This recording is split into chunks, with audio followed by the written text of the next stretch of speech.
കുതിർത്തിയ കടലക്കറി വയ്ക്കുമ്പോൾ കുതിർത്തിയ കടല, സവാള, ഇഞ്ചി, വെളുത്തുള്ളി എല്ലാം കൂടെ ഇട്ട്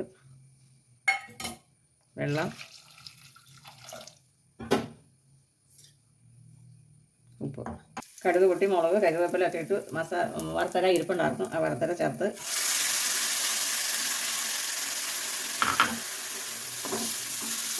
നമുക്ക് കടല ഇടാം. കടല 3-4 വിസിലും കൊണ്ട് കടല വെന്തു. കുതിർത്തിയ കടലയായതുകൊണ്ട് എല്ലാം വെന്ത് കിട്ടി. വേഗം കടല ഇടാം.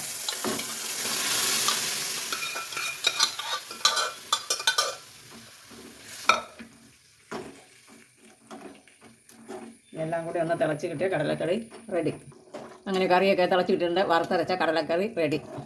വറുത്തരയ്ക്കാതെ കടലക്കറി വയ്ക്കാമെങ്കിലും വറുത്തരച്ച കടലക്കറിക്ക് ഒരു പ്രത്യേക ടേസ്റ്റാണ് കേട്ടോ. പറയാതിരിക്കാൻ നിവൃത്തിയില്ല. നല്ല അടിപൊളി കറിയാണ്.